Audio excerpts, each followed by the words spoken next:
नमस्ते, जय माँ। मौनी अमावस्या 2023।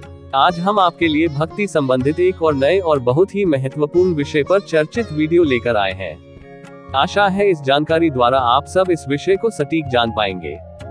हमारा आज का विषय है मौनी अमावस्या 2023। कब है मौनी अमावस्या? मौनी अमावस्या का महत्व, मौनी अमावस्या की कथा, मौनी अमावस्या पर क्या करें। मौनी अमावस्या का हिंदू धर्म में विशेष महत्व है। माघ माह में कृष्ण पक्ष की अमावस्या को मौनी अमावस्या कहते हैं। इस दिन मौन रहना चाहिए। मुनि शब्द से ही मौनी की उत्पत्ति हुई है, इसलिए इस व्रत को मौन धारण करके समापन करने वाले को मुनि पद की प्राप्ति होती है। इस दिन मौन रहकर यमुना या गंगा में स्नान करना चाहिए। यदि यह अमावस्या सोमवार के दिन हो तो इसका महत्व और भी अधिक बढ़ जाता है। माघ मास के स्नान का सबसे अधिक महत्वपूर्ण पर्व अमावस्या ही है। माघ मास की अमावस्या और पूर्णिमा दोनों ही तिथियां पर्व है।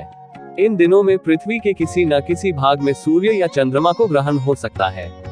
ऐसा विचार कर धर्मज्ञ मनुष्य प्रत्येक अमावस्या और पूर्णिमा को स्नान दान आदि पुण्य कर्म किया करते हैं।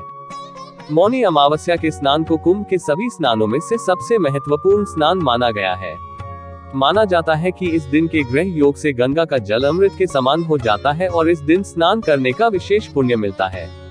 इस दिन गंगा स्नान से न सिर्फ पाप धुलते हैं बल्कि आरोग्य भी बढ़ता है।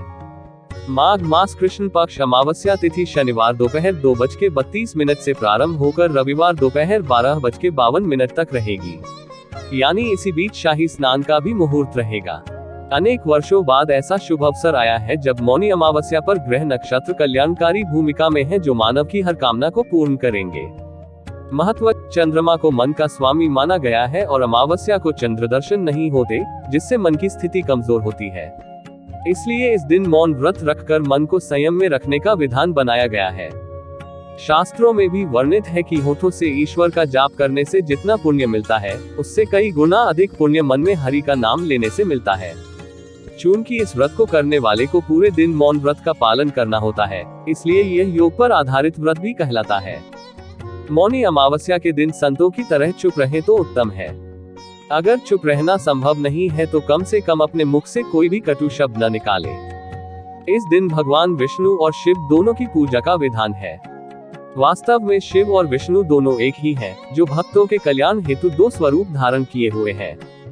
कथा, कांचीपुरी में देवस्वामी नामक एक ब्राह्मण रहता था।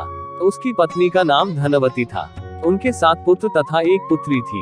पुत्री का नाम गुणवती था। ब्राह्मण ने 7 पुत्रों को विवाह करके बेटी के लिए वर खोजने अपने सबसे बड़े पुत्र को भेजा।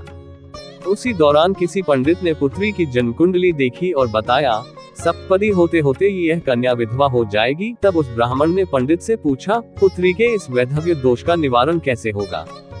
पंडित ने बताया, सोमा का पूजन करने से वैधव्य दोष दूर होगा। फिर सोमा का परिचय देते हुए उसने बताया, वह एक धोबिन है। उसका निवास स्थान सिंगल द्वीप है।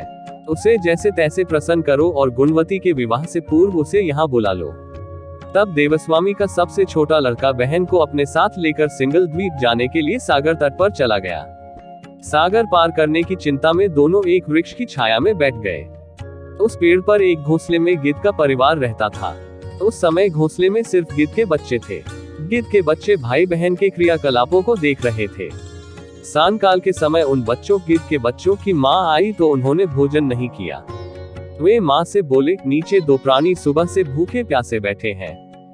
जब तक वे कुछ नहीं खा लेते तब तक हम भी कुछ नहीं खाएंगे। तब दया और ममता के वशीभूत गिद्ध माता उनके पास आई और बोली, मैंने आपकी इच्छाओं को जान लिया है।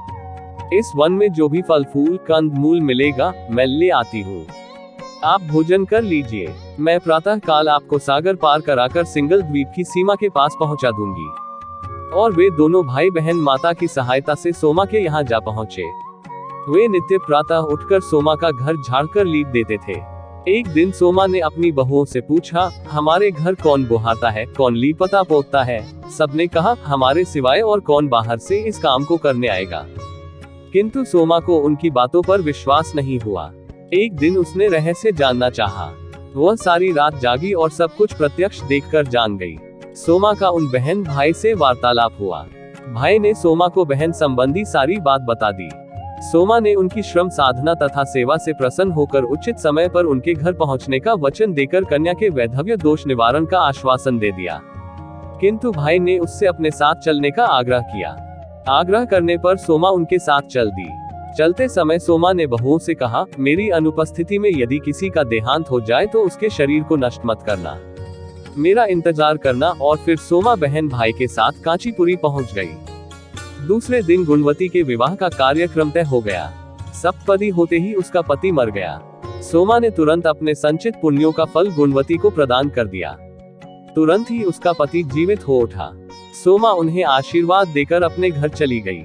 उधर गुणवती को पुण्य फल देने से सोमा के पुत्र, जामाता तथा पति की मृत्यु हो गई। सोमा ने पुण्य फल संचित करने के लिए मार्ग में अश्वत्थ पीपल वृक्ष की छाया में विष्णु जी का पूजन करके 108 परिक्रमाएं की। इसके पूर्ण होने पर उसके परिवार के मृतक जन जीवित हो उठे। निष्काम भाव से सेवा का फल मधुर होता है, यही मौनी अमावस्या के व्रत का लक्ष्य है। यदि इस जानकारी द्वारा आप संतुष्ट हैं या फिर इससे संबंधित अन्य जानकारी प्राप्त करना चाहते हैं तो कमेंट करें और अपना सुझाव प्रकट करें। आपकी प्रतिक्रिया का निवारण किया जाएगा। ऐसी ही भक्ति संबंधित जानकारी के लिए हमारे चैनल कालीदास का प्रोत्साहन सब्सक्राइब करके और लाइक्स करके करते रहें। धन्यवाद।